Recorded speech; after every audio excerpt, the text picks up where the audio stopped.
ચાલો ગાઈસ, અમે છોટાઉદેપુર જિલ્લાના બોડેલી તાલુકાના સાગવા પંચાયતમાં જયસિંહપુરા ગામે છે.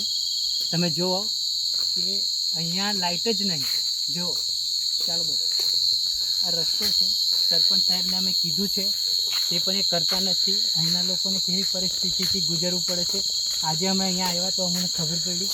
પહેલાં પણ એમને હાથો-હાથ ફોન કર્યો તો કીધું હતું કે 2-3 દિવસ પછી એમ, પણ હજી સુધી આનો કંઈ નિકાલ આવ્યો નથી. પણ તમે જુઓ આ કે કેવી રીતે થાય છે. જોઈ લો તમે, આ બાજુ બધું બતાવો. માણસને કંઈક થાય, અમારા માણસને કંઈ થાય તો કોઈ જવાબદારી લે. અને અમે કોઈ બી વિડીયો બનાવીએ તો તકલીફ પડતી હોય એના કારણે જ બનાવીએ. કંઈ ખોટું કોઈ માણસને ખોટો સાબિત કરવા માટે નહીં બનાવતા. સરપંચ સાહેબને અમે 2 કે 3 દિવસ થઈ ગયા ફોન કર્યો, કીધું કે ભાઈ તમે અહીંયા લાઇટ નાખી આપો, આ લોકોને લાઇટની તકલીફ છે. પણ હજી સુધી એ માણસને કે સરપંચ સાહેબને ધ્યાન દોરતા નથી કે અહીંયા આવીને પૂછતા નથી કે કેવું છે ને કેવું નહીં. જોઈ લો, બતાવો, તમે જુઓ.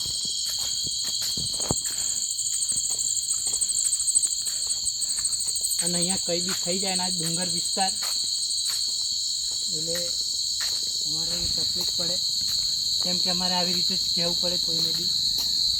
પેલા કહેજો ગાડી લઈ આવ. જોઈ લો, આજુબાજુ ઝાડ છે. અહીં કઈ લાઇટની સુવિધા જ નહીં અમારે.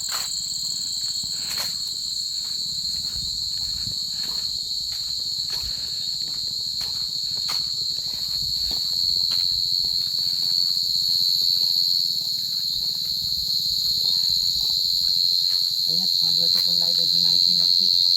આ લોકોને એમની ઘરની બહારની લાઇટ ચાલુ કરવી પડે છે. અને કોઈ દિવસ ખાન પર અહીંયા આવીને જોતા હોય તો સરપંચ સાહેબને ખબર પડે કે કેવી રીતે થાય. જોઈ લો, આમ તો આગળ હજુ રસ્તો જાય જ છે, પણ હજુ લાઇટની અમારે હજી સુધી તકલીફ જ છે. કેટલા વર્ષો થઈ ગયા પણ હજી લાઇટ અહીંયા નાખી નથી. જોઈ લો, આગળ રસ્તો જાય, અહીંયા થાંભલો, અહીંયા લાઇટ નાખી શકે, સોલર પેનલ પણ નાખી શકે, પણ એ પણ હજી નાખી નથી.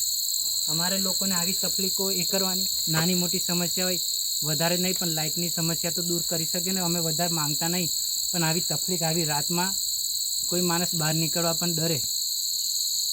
અને વિડીયો તમને લાગતું હોય કે આવું હોય તો તમે અહીંયા આવીને પણ જોઈ શકો છો. ખોટું એવું કંઈ છે નહીં. પણ આગળ જો, આગળ બી ઘર છે પણ લાઇટ નથી. રસ્તો તો અમે કહેતા નહીં કે પહોંચાડો, પણ લાઇટ તો પહોંચાડો.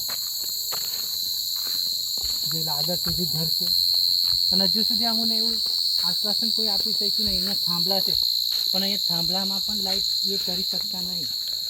તો અમારે શું કરવાનું?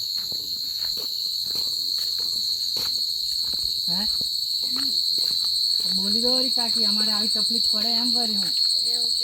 હા, તમે બધે બોલશો તો તમારે લાઇટ આવશે. અહીં આ બાજુ બી ઘર, આ બાના ઘર છે, ઠેઠ સુધી ઘર છે, પણ ત્યાં આપણે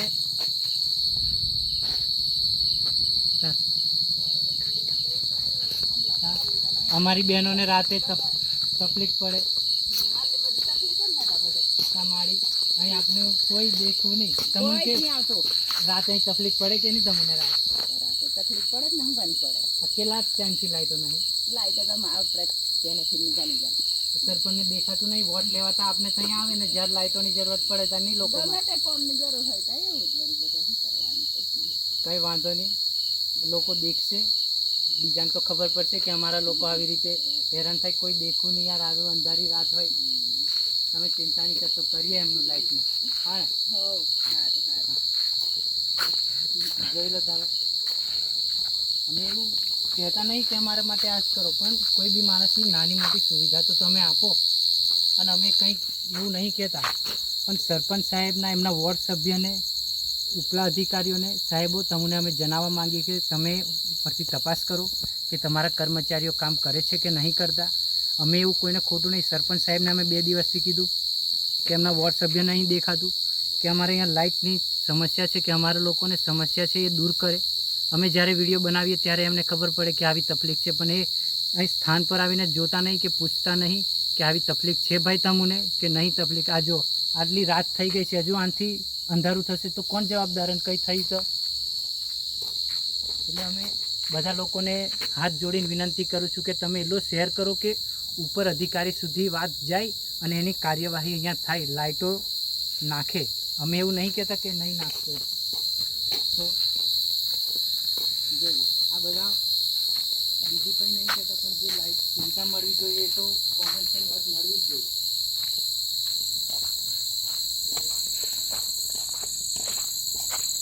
બીજું કંઈ વધારે નહીં કહેતા, પણ જો સરપંચ સાહેબને આ વિડીયો દેખાય તો અમારા લોકોને અહીંયા રહે છે એને તકલીફ ના પડે એના માટે ફાસ્ટ, કેમ કે 3 વર્ષ જતા રહ્યા છે પણ અહીંયા લાઇટ નહીં આવી. હવે એનાથી વધારે ફાસ્ટ વધારે અમારે કહેવું નહીં, પણ 2 દિવસમાં કદાચ અમને લાઇટ નાખી આપે તો એમનો ખૂબ ખૂબ આભાર સરપંચ સાહેબનો, એમના વોર્ડ સભ્યોનો.